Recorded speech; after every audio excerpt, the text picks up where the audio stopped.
नमस्कार राज्यराष्ट्र भाग 3 માં સંપૂર્ણ શ્રોતાહરુलाई સ્વાગત છે।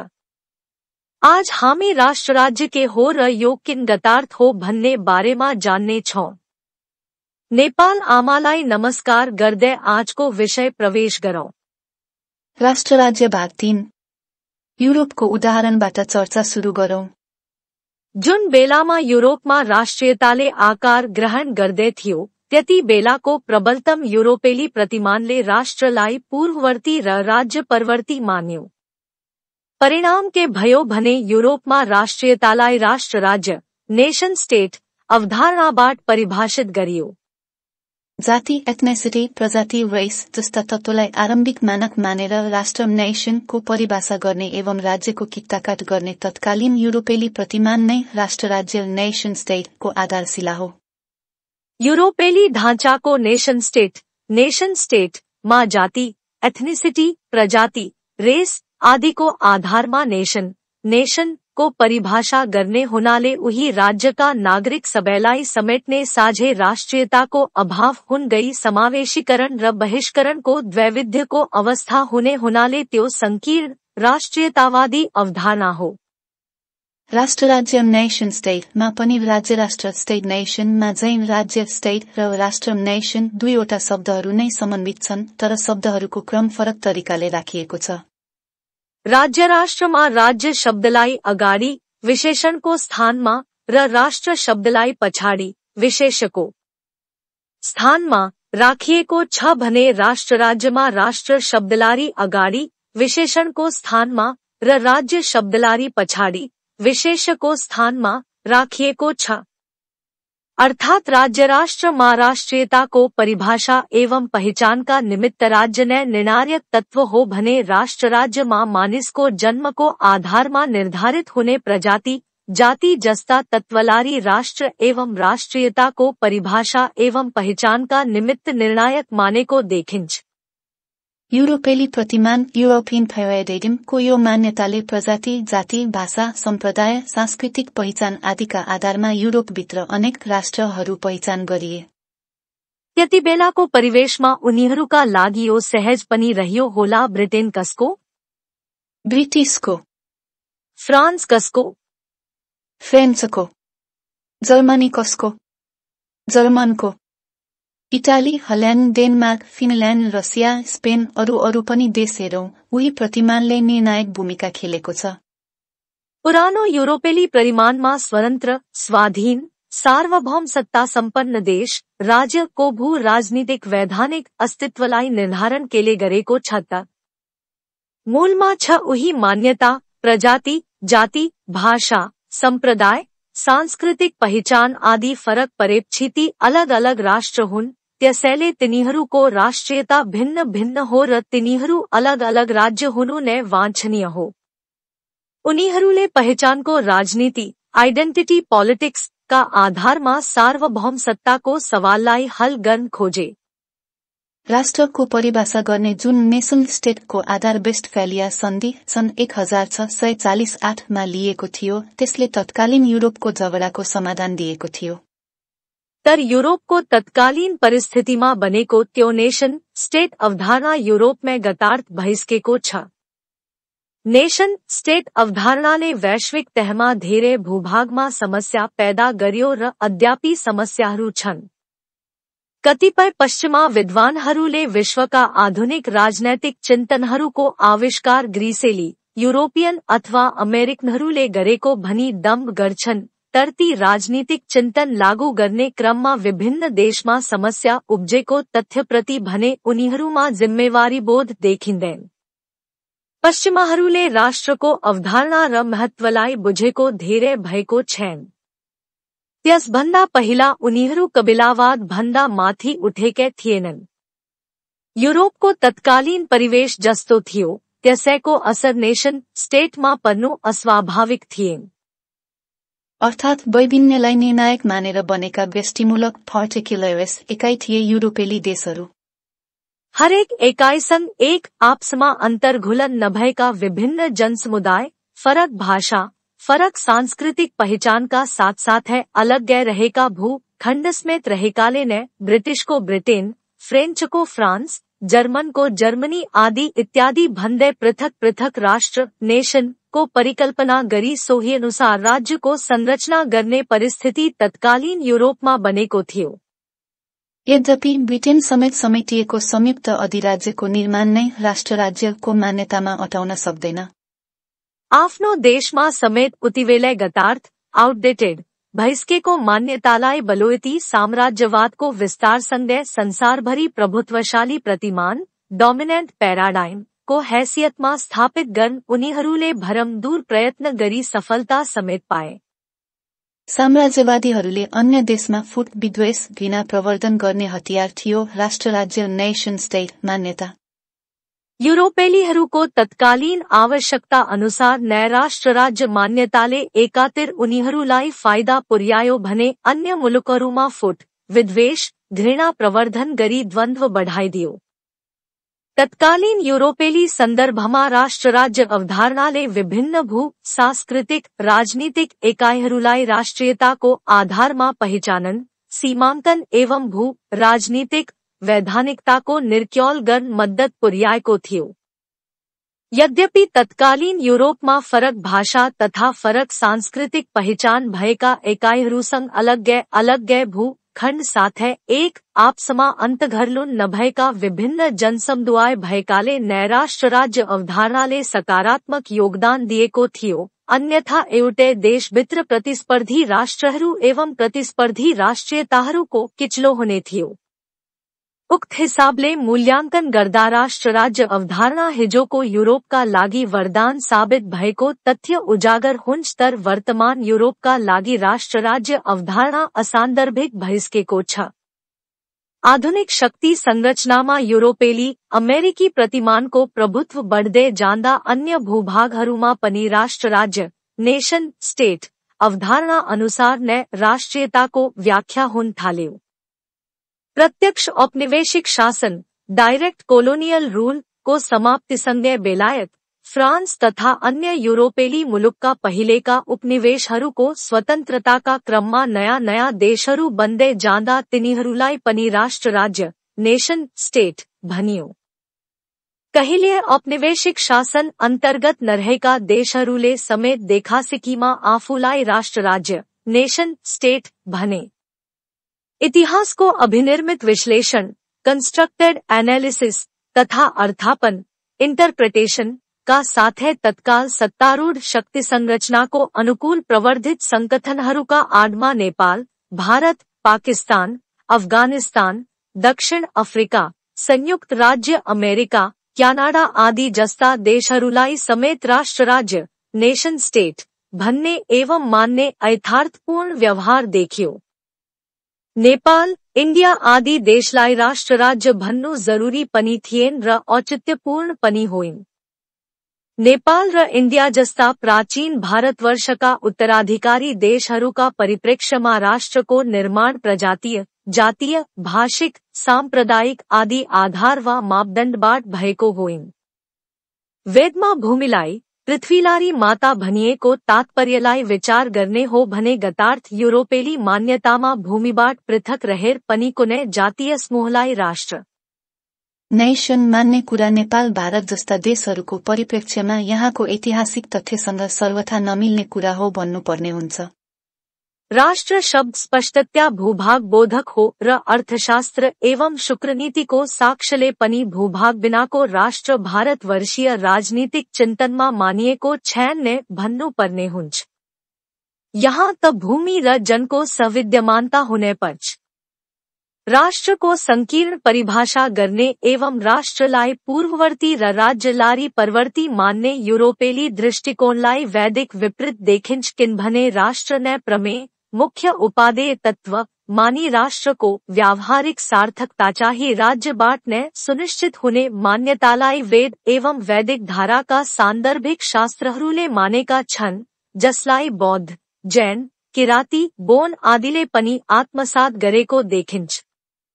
यसरी साध्यको रूपमा राष्ट्र र साधनको रूपमा राज्य रही समष्टिमा साधन र साध्यको अभिन्न पारस्परिक सम्बन्धको कारणले राज्य नै राष्ट्र स्टेट एज नेशन स्वरूपमा विकास हुने भन्ने बौद्ध जैन किराती बोन आदिको मान्यता भएकाले नेपाल इन्डिया र अन्य कयौं देशहरूलाई मौलिक रूपमा राज्य राष्ट्र स्टेट नेशन भन्नु नै यथार्थ संगत हुन्छ। जुन दशहरू मौलिक रूपमा कदापि राष्ट्र राज्य थिएनन् तिनीहरूलाई समेत किन राष्ट्र राज्य भनिएको होला त? राज्य राष्ट्र अवधारणाको यथेष्ट सिद्धान्तीकरण नभइसकेको अवस्थामा जसरी पनि देशलाई एकीकृत राख्न पर्ने व्यावहारिक बाध्यतावश राष्ट्र राज्य अवधारणाकै मनगढन्ते अर्थापन गर्ने उक्त तरिकाको कायते व्यवहार गरिएको थियो भन्ने बुझ्न सकिन्छ। अब राज्य राष्ट्र स्टेट नेशन को सिद्धान्तीकरणसँगै उक्त तरिकाको कायते व्यवहारको कुनै आवश्यकता रहेदैन किनभने राज्य राष्ट्र सिद्धान्तको आलोकमा सहजैसँग नेपाली, भारतीय, पाकिस्तानी, अफगानिस्तानी, दक्षिण अफ्रिकी, अमेरिकी, क्यानाडाली आदि राष्ट्रियताको विज्ञानसम्मत व्याख्या गर्न सकिन्छ। हिजो कुनै बेला युरोपेली मापदण्डको नेशन स्टेट रहेका राज्यहरू नै अहिले त्यो मापदण्ड अनुसारका नेशन स्टेटका रूपमा छैनन्। धेरै परिवर्तन भई राज्य राष्ट्रकै चरित्र अवलम्बन गर्नुपर्ने अवस्थामा पुगिसकेका छन्। राष्ट्रियताको विज्ञानसम्मत व्याख्या गर्न सकिने राज्य राष्ट्र सिद्धान्त विकास भइसकेको अवस्थामा अब नेशन स्टेट राष्ट्र राज्य अवधारणालाई अँगालिरहनुपर्ने कुनै आवश्यकता छैन। युरोपका लागि हिजो वरदान साबित भएको नेशन स्टेट राष्ट्र राज्य अवधारणा बदलिएको परिस्थितिमा आगामी समयमा श्राप साबित हुने अवस्था देखिएको छ। बसाइन्स रायका कारण अब युरोपमा समेत उहिले जस्तो राष्ट्र राज्य नेशन स्टेट को अवस्था कायम रहने अवस्था क्रमशः क्षीण हुँदै गइरहेको छ। जस्तै अहिलेको ब्रिटेन पहिले झै ब्रिटिश जनताको मात्र घर होइन प्रत्युत अनेकौं जातीय, धार्मिक, सांस्कृतिक समुदायहरूको संगमस्थल बन्दै गइरहेको छ।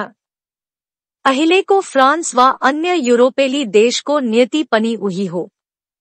अब परम्परागत युरोपेली प्रतिमानले परिभाषित गर्ने नेशन स्टेटको अवधारणाले आजको बेलायत वा फ्रान्स वा अरू युरोपेली देशलाई पनि पटक्कै समेट्न सक्दैन।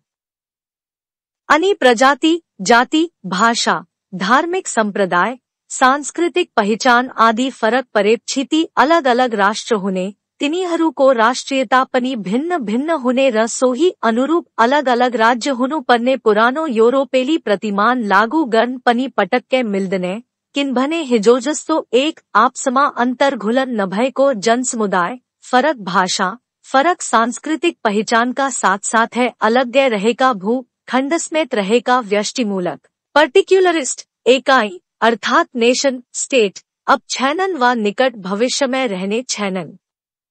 प्रजाति, जाति, भाषा, धार्मिक सम्प्रदाय, सांस्कृतिक पहिचान आदि फरक परेपछि राष्ट्र नै फरक पर्ने हो भने त अब लन्डनका वा पेरिसका मुसलमानले स्वतन्त्र इस्लामी राज्य मान्ने परिस्थितिलाई निम्त्याउँछ।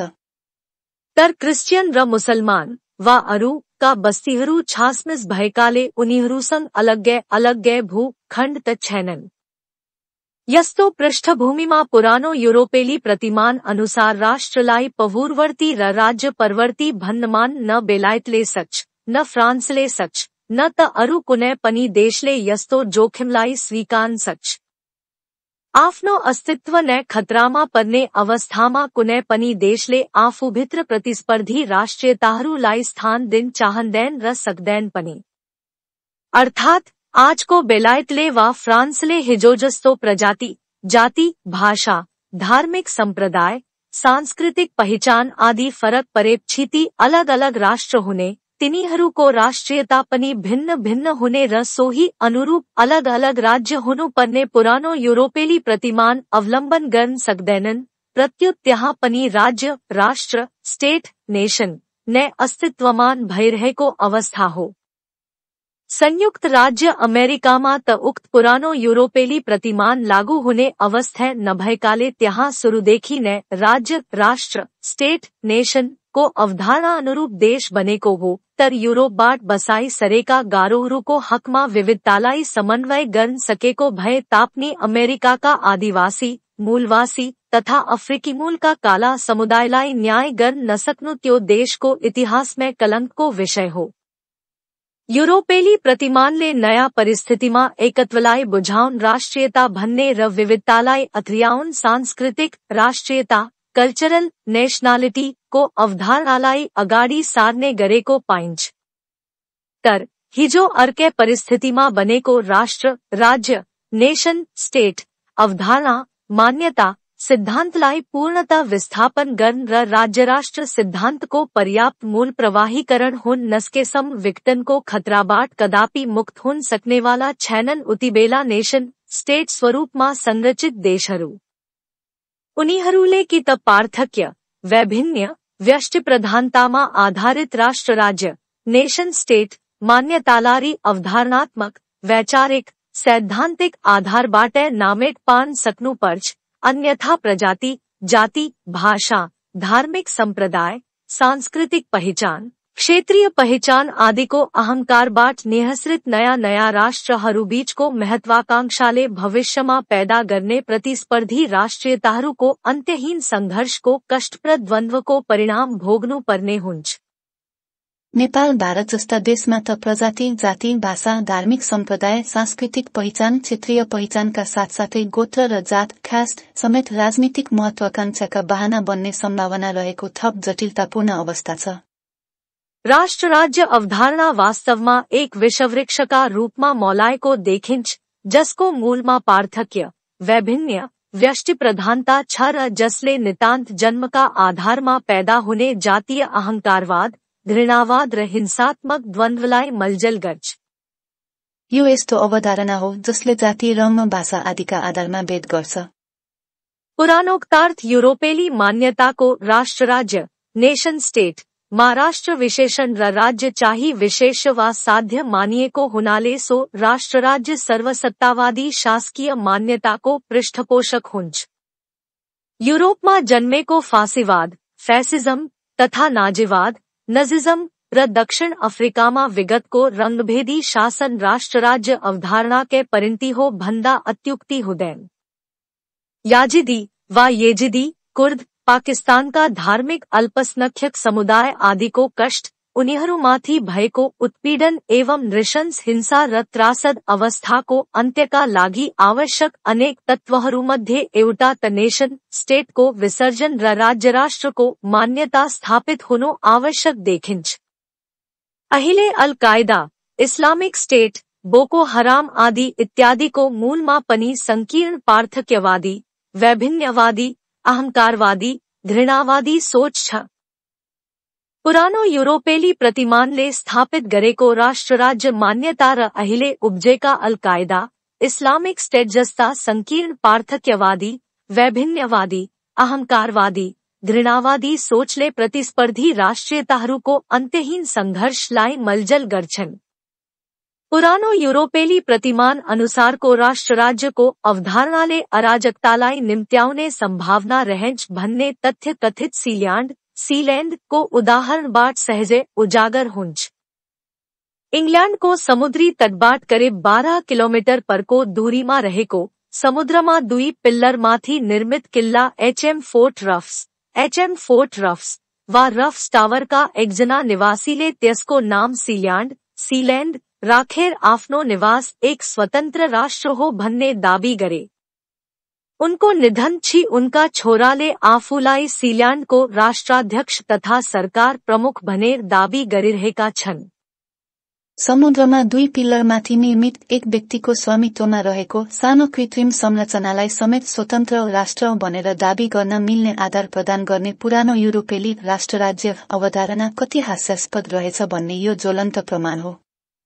राष्ट्र र राज्यलाई अलग अलग परिघटनाका रूपमा हेर्ने युरोपेली प्रतिमानले राष्ट्रवाद, नेशनलिज्म र देशभक्ति, पैट्रियोटिज्म लाई पनि अलग अलग मानेर परिभाषित गर्छ। कतिपय पश्चिमा अध्येताहरू तथा तिनका अनुयायी अन्य व्यक्तिहरूले पनि राष्ट्रवादलाई नकारात्मक, संकीर्ण, विभेदकारी मानेर आलोचना गरेको तथा त्यसको विकल्पमा देशभक्तिले राष्ट्रिय चरित्र बोक्ने भनी विश्लेषण गरेको सन्दर्भ पनि यही हो, जसले राष्ट्र राज्य अवधारणामा रहेको विसंगतिलाई उजागर गर्छ। प्रजाति, जाति, भाषा, धार्मिक संप्रदाय, सांस्कृतिक पहिचान, क्षेत्रीय पहचान आदि फरक परनासाथ राष्ट्र ने अलग होने भन्ने मानने पुरानो यूरोपेली प्रतिमानलाई मानिरहने हो भने विघटनको अन्त्यहीन श्रृङ्खला पैदा हुन्छ। वास्तवमा ढिलो चाँडोको कुरा मात्र हो। राष्ट्र राज्यको शक्ति कमजोर भई त्यसैबाट द्विराष्ट्रिय राज्य ट्रु नेशन स्टेट वा बहुराष्ट्रिय राज्य प्लुरिनेशनल स्टेट मल्टिनेशन स्टेट को नाममा हिंसात्मक संघर्षका लागि निहुँ तयार हुन्छ। राष्ट्र राज्य अवधारणाबाट उब्जेका भए ताप्ने द्विराष्ट्रियता र बहुराष्ट्रियता मान्नेहरूले पूर्ववर्ती राष्ट्र राज्य अवधारणालाई अस्वीकार गर्छन्। माकुराका बच्चाले माउलाई नै आहारा बनाएझे। नेपालमा द्विराष्ट्रियता बहुराष्ट्रियताका पक्षधर विभिन्न जातीय क्षेत्रीय संकीर्ण घृणावादीहरूले उनीहरूका माउ पार्टी भए ताप्ने कांग्रेस तत्कालीन एमाले पूर्व पञ्चका पार्टीहरूलाई नामेटपान खोज्नुको कारण यो पनि हो। कांग्रेस तत्कालीन एमाले पूर्व पञ्चका पार्टीहरू नेपाललाई राष्ट्र राज्य मान्थे। तत्कालीन माओवादी पार्टीले नेपाललाई बहुराष्ट्रिय राज्य मान्ने हुनाले संकीर्ण घृणावादीहरूसँग त्यतिबेला माओवादीको मोर्चाबन्दी भएको बुझ्न सकिन्छ। तर तत्कालीन माओवादीले कतै न कतै आफ्नो राजनीतिक दर्शनको आग्रहलाई सम्बोधन गर्नुपर्ने, अर्कोतिर जातीय घृणावादीहरू चाहिँ माओवादीको राजनीतिक दर्शनमा अडिरहन सम्भव नहुने कारणले द्विराष्ट्रियता बहुराष्ट्रियताका पक्षधर विभिन्न जातीय क्षेत्रीय संकीर्ण घृणावादीहरूले अन्ततोगत्वा माओवादीलाई पनि सिद्ध्याउन प्रयत्न गर्नु पनि बुझ्न सकिने नै परिघटना हो। टुटफुट र आक्रमणबाट कमजोर बनेपछि प्रचण्ड नेतृत्वको तत्कालीन माओवादी सत्तामा आफ्नो भाग बचाउने प्रयासमा तत्कालीन एमालेसँग एकता गर्न बाध्य बनेको स्मरणीय छ। तत्कालीन माओवादीका साथसाथै मधेश केन्द्रित र कथित पहिचानवादी पार्टीहरूले द्विराष्ट्रियता बहुराष्ट्रियताका घातक अहितकारी नारा उराल्दै गर्दा तत्कालीन एमालेका थुप्रै व्यक्तिहरूले नेपाल राष्ट्र राज्य हो भनेर बहस गर्न अगाडि आएका देखिएको थियो। नेपालमा एउटै साझे राष्ट्रियता छ र हुनुपर्छ भन्नेमा दृष्टिकोणको स्पष्टता तत्कालीन एमालेमा रहेको देखिन्थ्यो। तर त्यो बहसमा उनीहरूको सरोकार नेपाली राष्ट्रियतालाई बलियो बनाउने रहेको भनेर मान्दिने हो भने पनि एमालेको सैद्धान्तिक धरातल निकै कमजोर थियो। पहिलो, राष्ट्र राज्य अवधारणा आफैमा कमजोर धरातलमा रहेको र त्यसले प्रकारान्तरले द्विराष्ट्रियता र बहुराष्ट्रियतालाई नै मलजल गर्ने तथ्य चाहिँ उनीहरूलाई ज्ञान भएको देखिएन। दोस्रो, द्विराष्ट्रियता र बहुराष्ट्रियतालाई संसारभरि कम्युनिस्ट बटा समाजवादीहरूले मलजल गरेको र लेलिनवादको उत्पादनका रूपमा जन्मेको बहुराष्ट्रियता नेपालमा विषवृक्ष बनेर मौलाएको तथ्यप्रति पनि उनीहरू जवाफदेही बनिरहेका थिएनन्। यसरी आफूलाई एमाले भन्ने उक्त दल पार्टी सैद्धान्तिक अन्यलमा रहेको तथ्य उजागर भएको थियो। तत्कालीन एमालेको भन्दा ज्यादा भद्रगोलको अवस्थामा देखिन्थ्यो र अहिले पनि देखिन्छ नेपाली कांग्रेस, किनभने त्यो पार्टीबाट गुटपिच्छे र व्यक्तिपिच्छे मनमौजी धारणा व्यक्त गर्दै हिँडेको देखिन्छ। तत्कालीन एमाले र तत्कालीन माओवादीको एकताबाट बनेको नेपाल कम्युनिस्ट पार्टी नेकपा को सैद्धान्तिक दृष्टिकोण अब के हुने भन्नेमा गुटपिच्छेका अलग अलग कुरा आउने अवस्था यहाँ उल्लेख्य छ। समाजवादी पार्टी र राष्ट्रिय जनता पार्टीको एकीकरणबाट प्रस्तावित जनता समाजवादी पार्टीले बहुराष्ट्रियतावादी भएको बताएको छ। नेपाल हजारौं वर्षको इतिहास भएको जीवन्त राज्य भएको कारणले यहाँका निवासीहरू एक राष्ट्रियता विशेषको सूत्रमा समन्वित भई नेपाल आज एक समष्टिकृत राष्ट्र बनिसकेको छ भन्ने तर्क एमाले तथा कांग्रेस भित्रका राष्ट्र राज्यवादीको हो भने त्यस तर्कमा नेपाली राष्ट्रियतालाई बलियो बनाउने सरोकार रहेको भन्न सकिने भए ताप्नी युरोपेली चस्माबाट हेरेर नेपाललाई राष्ट्र राज्य भनी गरिने व्याख्या चाहिँ यथार्थ संगत होइन।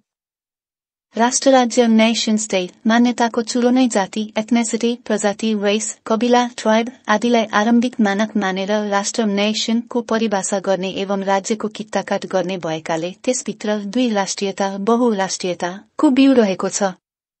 अर्थात् द्विराष्ट्रियता बहुराष्ट्रियता को निहुँ गतार्थ युरोपेली नेसन स्टेट मै रहेको हुन्छ। नेपालको राष्ट्रियताको यथार्थ संगत व्याख्या राज्य राष्ट्र सिद्धान्तका आलोकमा गर्न सकिन्छ। सुन्नेलाई सुनको माला भन्नेलाई फूलको माला र लेखकलाई ईश्वर कृपा बनिरहोस्। यहाँहरू सबैको जीवन सुखद रहोस्।